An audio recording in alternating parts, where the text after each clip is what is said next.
മരിച്ചു, ഓർമ്മയുണ്ട് ഞങ്ങൾക്ക് ആ വരികൾ, ഞങ്ങൾ മറക്കൂല. സഹോദരിമാരോട് പറയുന്നത്, അമ്പലക്കണ്ടിയിലെ അബ്ദുൽ ഖാദറിന്റെ തലയിൽ തുരുമ്പ് പിടിച്ച ഇരുമ്പ് കമ്പി അടിച്ചു കയറ്റിയത് ആരാണ്? എന്തിന്? കുഞ്ഞുവിനും ഖാദറിനും കുടുംബമില്ലേ? ബാപ്പയും ഉമ്മയും മക്കളും ഭാര്യയും. കുണ്ടൂർ ഉസ്താദിന്റെ കണ്ണീരിന്റെ വില ആ പാർട്ടി അനുഭവിക്കാതിരിക്കില്ല. വളരെ ഗൗരവത്തോടു കൂടി പറയും. ഈ കഥകളൊക്കെ മറന്ന് എല്ലാ സത്യങ്ങളും മണ്ണിട്ട് മൂടി അധികാര ശക്തികൾക്കൊപ്പം അത്താഴത്തിനിരിക്കാൻ നമുക്കാകുമോ? ഇല്ല. അതുകൊണ്ട് തന്നെയാണ് ഇന്ന് നമ്മൾ മലപ്പുറവും പൊന്നാനിയും പോളിംഗ് ബൂത്തിലേക്ക് പോകുന്നത് അടക്കിപ്പിടിച്ച ഒരുപാട് വേദനകളോടെ, ഉറച്ച തീരുമാനത്തോടെ, അടക്കിപ്പിടിച്ച തീരുമാനത്തോടെ സുന്നികളിതാ പോകുന്നു. എന്നിട്ട് ഇയാളുടെ ഒരു പ്രസ്താവന, ആരുടെ? മറുഭാഗം സമസ്തയുടെ അഖിലേന്ത്യാ നേതാവിന്റെ. സുന്നികളെ ഭിന്നിപ്പിക്കാൻ സാധ്യമല്ല. അദ്ദേഹം പറയുന്നത് അറിയോ? മലപ്പുറം സുന്നി പ്രവർത്തകർക്കുള്ള തെറ്റിദ്ധാരണകൾ പരത്തി സുന്നികളെ ഭിന്നിപ്പിക്കാനും തദ്വാര സുന്നി വോട്ടുകൾ ശിഥിലമാക്കാനും ആരെയും അനുവദിക്കില്ല. സുന്നികളെ ഭിന്നിപ്പിക്കാൻ ആരെയും അനുവദിക്കൂല. അതിനർത്ഥം എന്താ? ഞാൻ തന്നെ ചെയ്തോളാം. അതിന്റെ അർത്ഥം വേറെ അനുവദിക്കൂല. സുന്നികളെ ഭിന്നിപ്പിക്കുന്ന കാര്യം ഞാൻ ഏറ്റു. എന്നിട്ട് പറയുന്നു, സുന്നികൾക്ക് പൂർവികരെ പഠിപ്പിച്ചത് നേരത്തെ തുറന്നു വരുന്നതുമായ നയമുണ്ട്. അത് തെരഞ്ഞെടുപ്പ് വരുമ്പോൾ മാറ്റാനോ ശിഥിലമാക്കാനോ വിവിധ മണ്ഡലങ്ങളിൽ അങ്ങോട്ടും ഇങ്ങോട്ടും ഓഹരി ചെയ്യാനോ ഉള്ളതല്ല. ഞങ്ങളെ സഹായിച്ചവർ ആരാണെന്ന് ഓരോ സുന്നി പ്രവർത്തകനും അറിയാം. ദ്രോഹിച്ചതും ആക്രമിച്ചതും ആരാണെന്നും അറിയാം. അതിനാൽ ആർക്കാണ് വോട്ട് ചെയ്യേണ്ടത് എന്ന് വേറിട്ട് പ്രഖ്യാപിക്കേണ്ടതില്ലെന്ന് അദ്ദേഹം പറഞ്ഞു. അപ്പൊ ഞങ്ങൾ ആക്രമിച്ചത് ആരാന്നറിയാം, ഞങ്ങൾ ആർക്കാ വോട്ട് ചെയ്യേണ്ടത് നേരത്തെ തീരുമാനിച്ചിട്ടുണ്ട് എന്ന് പറഞ്ഞുകൊണ്ട് വളരെ വിശദമായി ലേഖനം എഴുതുന്നു. AP വിഭാഗവുമായി നല്ല ബന്ധത്തിലായിരുന്നു ലീഗെങ്കിലും കണ്ണൂരിൽ അവരുടെ പ്രവർത്തകർക്കെതിരെ അവരുടെ നിഷ്പക്ഷ നിരീക്ഷകൻ എഴുതുക, അവരുടെ പ്രവർത്തകർക്കെതിരെ ആക്രമണമുണ്ടായതോടെ ബന്ധം ശിഥിലമായി. 50ഓളം പ്രവർത്തകരാണ് അവരുടെ ലീഗ് ആക്രമണത്തിനിരയായത്. മഴദിൻ സമ്മേളനത്തിന് വരാൻ മറുഗ്രൂപ്പിന്റെ അനുവാദം വേണമെന്ന് ഒരു ലീഗ് MLA പറഞ്ഞതും കടുത്ത ശൈഥില്യത്തിന് വഴിയൊരുക്കി. സത്യത്തിൽ കണ്ണൂരിൽ എന്താ ഉണ്ടായത്? കണ്ണൂരിലെ ഒരു മുസ്ലിം ഭൂരിപക്ഷ പ്രദേശമാണ് ഇരിക്കൂർ. ഞാൻ ആ പ്രദേശത്തിന്റെ തൊട്ടടുത്ത് ശ്രീകണ്ഠപുരത്ത് ഒരു ഉറൂസിന് പോകുമ്പോൾ ഈ സംഭവം കഴിഞ്ഞ് 3 ദിവസമേ ആയിട്ടുള്ളൂ. ആ പരിപാടിയിൽ പങ്കെടുക്കാൻ പോകുന്ന സന്ദർഭത്തിൽ ആ പ്രദേശത്ത് നടന്ന സംഭവത്തെക്കുറിച്ച് വിശദമായി ചോദിച്ചാൽ അവിടെ ഇവരുടെ ഒരു സമ്മേളന പ്രചരണത്തിന്റെ ഭാഗമായി സമ്മേളന പ്രചരണത്തിന്റെ ഒരു പ്രസംഗമെന്ന രീതിയിൽ കവലൊരു യോഗം സംഘടിപ്പിച്ചു. ആ യോഗത്തിൽ കയറി നിന്ന് പ്രസംഗിച്ച ആള് വളരെ മോശമായി പാണക്കാട് സയ്യിദ് മുഹമ്മദ് അലി ശിഹാബ് തങ്ങളെ പേരെടുത്ത് വിമർശിച്ചു. പാണക്കാട് സയ്യിദ് കുടുംബത്തെ എന്നല്ല സയ്യിദ് മുഹമ്മദ് അലി ശിഹാബ് തങ്ങളെ പേരെടുത്ത് വിമർശിച്ചു. ഇരിക്കൂറിലെ ജനങ്ങൾ ഒരിക്കലും അത് സഹിക്കില്ല. ഇരിക്കൂറിന്റെ മനഃശാസ്ത്രം അതാണ്. ഇരിക്കൂറിലെ ആളുകളോട് പോയി അന്വേഷിച്ചാൽ അറിയാം അവിടെയുള്ള അവസ്ഥയും അവിടുത്തെ സാഹചര്യവും. അതുകൊണ്ട് തന്നെ ആളുകൾ സ്റ്റേജിൽ കയറി അടിച്ചു. SSFന്റെ സംസ്ഥാന നേതാവിനെ അടിച്ചു യോഗം കലക്കിയത് ശരിയാണ്. പാണക്കാട് സയ്യിദ് കുടുംബത്തെ ആഘോഷിച്ചാൽ ആരും എതിർക്കും, അത് സ്വാഭാവികം മാത്രം. എവിടെ അങ്ങനെ തന്നെ നമ്മുടെ ഏത് പ്രദേശം നോക്കും നിങ്ങൾ. ഇപ്പൊ നമ്മുടെ പെരിന്തൽമണ്ണ കവലയിൽ വന്നിട്ട് പാണക്കാട് സയ്യിദ് മുഹമ്മദ് അലി ശിഹാബ് തങ്ങൾ ഒരാൾ ആക്രോശിക്കട്ടെ, തങ്ങൾക്കെതിരെ കൊലവിളി നടത്തട്ടെ.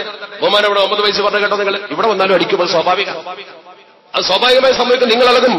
നമ്മൾ ബഹുമാനിക്കുന്ന സയ്യിദ് കുടുംബത്തിനെതിരെ മാത്രമല്ല ആ പ്രതിഷേധം പ്രകടിപ്പിക്കാൻ വേണ്ടി കണ്ണൂരിലെ ആളുകളെ മുഴുവൻ വിളിച്ചു വരുത്തിയൊരു പ്രകടനം നടത്തി. അതിനവർ ഇരിക്കൂറിൽ പ്രകടനം നടത്തിയപ്പോൾ പ്രകടനത്തിൽ അവർ വിളിച്ച മുദ്രാവാക്യമോ വളരെ താഴ്ന്ന കടയിൽ. എനിക്ക് ആ മുദ്രാവാക്യം ഈ മൈക്കിലൂടെ പറയാൻ കഴിയില്ല. രാഷ്ട്രീയ പാർട്ടിക്കാർ വിളിക്കുന്നതിനേക്കാൾ വളരെ മോശമായ വാചകം. അങ്ങനെ ബഹുമാനപ്പെട്ട തങ്ങൾക്കെതിരെയും പാണക്കാട് കുടുംബത്തിനെതിരെയും രാഷ്ട്രീയ ശൈലിയും മറികടന്നുകൊണ്ട് തൊപ്പിവെച്ച തലപ്പാവ് വെച്ച ആളുകൾ മുദ്രാവാക്യം വിളിച്ചപ്പോൾ, കമ്മ്യൂണിസ്റ്റ് പാർട്ടിക്കാരുടെ സപ്പോർട്ടോടുകൂടി പ്രകടനം നടത്തിയപ്പോൾ അതിൽ വിളിച്ച മുദ്രാവാക്യം പ്രകോപനപരമായതുകൊണ്ട് അതിലും കയറിയടിച്ചു. അതന്നെ ചോദിച്ചു വാങ്ങി, അടി വീണ്ടും ചോദിച്ചു വാങ്ങി.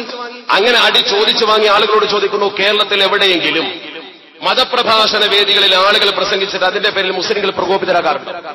ഒരിക്കലുമില്ല. നേരെ മറിച്ച് പാണക്കാട് സയ്യിദ് കുടുംബത്തെ ധിക്കരിച്ചാൽ സ്വാഭാവികമായി നടക്കും. നിങ്ങൾ എത്ര പ്രസംഗിച്ചാലും നിങ്ങൾ എത്ര എഴുതിയാലും പാണക്കാട് സയ്യിദ് കുടുംബത്തിന് മുസ്ലിം സമൂഹത്തിലുള്ള സ്വാധീനം എടുത്തു കളയാൻ ഒരു ശക്തിക്കും സാധ്യമല്ല എന്ന് ഉറക്കെ പ്രഖ്യാപിക്കുന്നവരല്ല. ഒരിക്കലും സാധ്യമല്ല. അതിനുവേണ്ടി നിങ്ങൾ എത്ര എഴുതിയിട്ടും പ്രയോജനമില്ല, എന്ത് സമൂഹത്തിൽ പ്രചരിപ്പിച്ചതുകൊണ്ടും പ്രയോജനമില്ല. ഇതിൽ അവരുടെ പാർണൂർ മൊഹീദ്ദീൻ കുട്ടി മുസ്ലിയാർ എഴുതിയൊരു ലേഖനമുണ്ട്. ചില ആളുകളെ കൊന്നത് മുസ്ലിം ലീഗുകാരാണെന്ന് പറഞ്ഞുകൊണ്ട് ജനങ്ങൾക്കിടയിൽ പുതിയ വികാരം കുത്തിച്ചെലുത്തുക. ഈ പത്രത്തിന്റെ ഹെഡ് നോക്കൂ നിങ്ങൾ. പ്രധാനമായി കാണുന്നത് എന്താ? കത്തികൊണ്ട് കുത്തിയവരെ ചൂണ്ടുവിരൽ കൊണ്ട് പാഠം പഠിപ്പിക്കണം. രണ്ടാമത്തെ പത്രം നോക്കൂ. കത്തികൊണ്ട് കുത്തിയവരെ ചൂണ്ടുവിരൽ കൊണ്ട് പാഠം പഠിപ്പിക്കണം. വളരെ വിശദമായി. അപ്പൊ കത്തികൊണ്ട് കുത്തിയവരെന്ന് പറയുന്നത് ആരാ? കേരളത്തിലെ മുസ്ലിം ഉമ്മത്തിന്റെ ചരിത്രത്തിൽ ഇല്ലാത്ത വിധം ഒരു രാഷ്ട്രീയ പാർട്ടി ഇന്ന ആളുകളെ കൊന്നു എന്ന് പറഞ്ഞുകൊണ്ട് കുണ്ടൂരിലെ കുഞ്ഞുവിനെയും അമ്പലക്കണ്ടിയിലെ അബ്ദുൽ ഖാദറിനെയും അതുപോലെ കടങ്ങേത്ത കുട്ടിക്കായെയും ഒക്കെ അവതരിപ്പിച്ചുകൊണ്ട് സമൂഹത്തിന്റെ മനസ്സ് കയ്യിലെടുക്കാൻ വേണ്ടി വികാരം വിജൃംഭിപ്പിക്കുന്ന ലേഖനങ്ങൾ. ഈ കത്തികൊണ്ട് കുത്തിയവരെ ചൂണ്ടുവിരൽ കൊണ്ട് പാഠം പഠിപ്പിക്കണമെന്ന് എപ്പോഴാ പ്രസംഗിച്ചത്? അതൊരു പ്രസംഗത്തിന്റെ റിപ്പോർട്ടാ. നോക്കൂ നിങ്ങൾ, ഇതിലൊരു പാഠമുണ്ട്, ശ്രദ്ധിച്ചോ. സുന്നികൾ ഏറ്റെടുത്തു. മലപ്പുറത്തെ സ്വലാത്ത് നഗറിൽ സ്വലാത്തിന് നേതൃത്വം കൊടുക്കുന്ന തങ്ങൾ, ഇതിൽ ഞാൻ വായിക്കാം. എൻകോമിയം വേദിയിലെത്തിയ പൊന്നാനി മണ്ഡലം സ്ഥാനാർത്ഥി ഡോക്ടർ ഹുസൈൻ രണ്ടത്താണിയെ മഹാസംഗമത്തിന്റെ നായകൻ സയ്യിദ് ഖലീൽ ബുഖാരി തങ്ങൾ ആലിംഗനം ചെയ്ത് സ്വീകരിക്കുന്നു. എന്നിട്ട് എന്റെ ഹെഡിംഗ് എന്താ? സുന്നികൾ ഏറ്റെടുത്തു. ഈ സുന്നികൾ ഏറ്റെടുത്താൽ അപകടത്തിൽ ചാടി ഉറപ്പാണ്. ആദ്യം മനസ്സിലാക്കേണ്ടതാ, ഇവരോട് നമുക്ക് ദയവ് ചെയ്ത ഒറ്റ അപേക്ഷയുള്ളൂ, ഈ സുന്നികൾ ഏറ്റെടുത്തുള്ള പദം ദയവ് ചെയ്ത് പ്രയോഗിക്കരുത്. ആരാ നിങ്ങൾക്ക് ഈ സുന്നികളുടെ കുത്തക തന്നത്? സുന്നികളുടെ ചരിത്രത്തിൽ എവിടെയും ഈ രീതിയിൽ കമ്മ്യൂണിസ്റ്റ് പാർട്ടിക്ക് വേണ്ടി വോട്ട് പിടിച്ചതോ രാഷ്ട്രീയം കളിച്ചതോ തെരഞ്ഞെടുപ്പ് ആഘോഷിച്ചതോ ചരിത്രമില്ല. കഴിഞ്ഞ തവണ 2004 തെരഞ്ഞെടുപ്പ് വിജയം ആഘോഷിക്കാൻ വേണ്ടി സ്വന്തം സ്ഥാപനത്തിലേക്ക് സ്ഥാനാർത്ഥിയെ വിളിച്ചു വരുത്തി ചാനൽ നിറഞ്ഞു നിന്നിരുന്ന ആള് ഇപ്പൊ എവിടെ പോയി ഇയാളെ കാണാനില്ലല്ലോ. അതേ ചാനലുകളൊക്കെ ഇപ്പോഴും ഇവിടെ ഉണ്ടല്ലോ. ആ ചാനലുകൾക്ക് മുമ്പിലൊന്നും ഇയാളുടെ നിറഞ്ഞ ചിരിയോ അഭിപ്രായമോ ഒന്നുമില്ല. അതേ കാരണം അയാൾ വിദേശത്തേക്ക് പോയി എന്നാണ് അറിയാൻ കഴിഞ്ഞത്. മാത്രമല്ല, ഈ കെട്ടിപ്പിടിച്ച തങ്ങളെ സ്വീകരിക്കുന്നതിന് വേണ്ടി കരിപ്പൂർ എയർപോർട്ടിൽ കാറുകളുമായി നേരത്തെ ബുക്ക് ചെയ്ത് കാത്തിരുന്ന ആളുകൾ ഇലക്ഷന്റെ റിസൾട്ട് വന്നപ്പോൾ തൽക്കാലം കൊടിയും വടിയും ഒക്കെ മാറ്റിവെച്ചുകൊണ്ട് നിരാശരായി മടങ്ങിയ സംഭവം കേൾക്കാൻ കഴിയും. പായസം ഒരുക്കി വെച്ച ആളുകളുണ്ട്, ഘോഷയാത്രയ്ക്ക് തയ്യാറായ ആളുകളുണ്ട്, അതിനുവേണ്ടി സ്ഥാപനത്തിലേക്ക് കുട്ടികളെ വിളിച്ചു വരുത്തിയ ആളുകൾ വരെയുണ്ട്. എവിടെയെന്ന് ചോദിച്ചാൽ കൃത്യമായി പറയാൻ കഴിയും. അവർക്ക് തന്നെ അറിയാമല്ലോ. സ്ഥാപനത്തിലെ കുട്ടികളെ വരെ ഒരുക്കി നിർത്തി പ്രകടനം നടത്താൻ തയ്യാറായ ആളുകൾ. സ്വലാത്ത് നഗറിലെ റിപ്പോർട്ട് നോക്കും നിങ്ങൾ മുഖപത്രത്തിൽ. 2009 ഏപ്രിൽ 14 ചൊവ്വാഴ്ച പുറത്തിറക്കിയ പത്രം. തെരഞ്ഞെടുപ്പിന്റെ ആരവം മുഴങ്ങുന്ന സന്ദർഭത്തിൽ നോക്കൂ നിങ്ങൾ, സുന്നികൾക്ക് നേരെയുള്ള സമുദായ പാർട്ടിയുടെ ആക്രമണങ്ങൾ തിരിച്ചറിയണമെന്ന് തെരഞ്ഞെടുപ്പ് ഇതിനെതിരെയുള്ള വിധിയെഴുത്താവണമെന്നും മഅദിൻ സമ്മേളനം ആഹ്വാനം ചെയ്തു. തങ്ങളെ സഹായിച്ചവരെ തിരിച്ചും സഹായിക്കുമെന്നും തങ്ങളുടെ മുൻ നിലപാടുകളിൽ മാറ്റം വരുത്തിയിട്ടില്ലെന്നും നേതാക്കൾ പറഞ്ഞു. അവരെ മുൻ നിലപാടതാ. അവർ കഴിഞ്ഞ ഇലക്ഷനിൽ പറഞ്ഞു അങ്ങനെ, ഞങ്ങളെ സഹായിച്ചവരെ ഞങ്ങൾ സഹായിക്കും. അങ്ങനെ അവർ പറഞ്ഞത്, ഞങ്ങളെ സഹായിച്ചവരെ പിന്തുണക്കും. ഈ തെരഞ്ഞെടുപ്പിൽ പറഞ്ഞു ഞങ്ങളെ പിന്തുണച്ചവരെ സഹായിക്കുന്നു. രണ്ടും ഒന്നല്ല, കാര്യമായ മാറ്റമൊന്നുമില്ല. എന്നിട്ട് പിന്നെ പറയുന്നു, സുന്നികളെ ആശയക്കുഴപ്പത്തിലാക്കി രാഷ്ട്രീയ മുതലെടുപ്പ് സാധ്യമാവില്ലെന്നും സമ്മേളനം മുന്നറിയിപ്പ് നൽകി. പൊന്നാനി മണ്ഡല സ്ഥാനാർത്ഥി ഡോക്ടർ ഹുസൈൻ രണ്ടത്താണിയുടെ സാന്നിധ്യം ഉണ്ടായിരുന്നു. തെരഞ്ഞെടുപ്പിൽ നമ്മെ സഹായിച്ചവരെ സഹായിക്കാൻ സുന്നികൾ തയ്യാറാവുമെന്ന് സയ്യിദ് ഇബ്രാഹിം ഖലീൽ ബുഖാരി എൻകോമിയം സന്ദേശത്തിൽ വ്യക്തമാക്കി.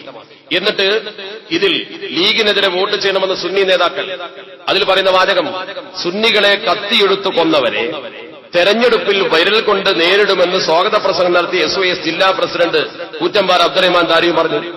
കുണ്ടൂർ ഉസ്താദിന്റെ മകൻ കുഞ്ഞുവിന്റെയും അമ്പലക്കണ്ടിയിലെ അബ്ദുൽ ഖാദറിന്റെയും ലീഗ് ഹുങ്കിൽ മനംതൊന്ത ഗുരുവര്യരുടെ ഗുരു OK ഉസ്താദിന്റെയും തിക്താനുഭവങ്ങൾ അനുസ്മരിച്ചുകൊണ്ടായിരുന്നു അദ്ദേഹത്തിന്റെ പ്രസംഗം. പൊന്നാനിയിലെയും മലപ്പുറത്തെയും ഇടതുപക്ഷ സ്ഥാനാർത്ഥികളും വേദിയിൽ ഉണ്ടായിരുന്നു. ഏറെക്കുറെ സമ്മേളനം തീർന്ന ശേഷമാണ് TK ഹംസ സ്റ്റേജ് വിട്ടത്. ഡോക്ടർ ഹുസൈൻ രണ്ടത്താണി കടന്നു വരുമ്പോൾ സദസ്സ് തക്ബീർ മുടക്കി ഇളകി മറിഞ്ഞത് ഏറെ ശ്രദ്ധിക്കപ്പെട്ടു. അയാളെ തോൽപ്പിക്കാൻ എത്രയൊക്കെ ചെയ്യേണ്ട കാര്യം ഉണ്ടായിരുന്നോ? ഒന്ന് ആലോചിച്ച് നോക്കിയാൽ പോരെ. എന്നിട്ട് അതിന്റെ ഒരു റിപ്പോർട്ട് എൻകോമിയം വേദിയിൽ ഡോക്ടർ ഹുസൈൻ രണ്ടത്താണി താരമായി അവതരിപ്പിക്കുന്ന എന്താണ്? പൊന്നാനി പാർലമെന്റ് മണ്ഡലത്തിലെ ഇടതു സ്വതന്ത്ര സ്ഥാനാർത്ഥി ഡോക്ടർ ഹുസൈൻ രണ്ടത്താണിക്ക് സുന്നി നേതൃത്വത്തിന്റെയും അണികളുടെയും പൂർണ്ണ പിന്തുണ. അവിടെ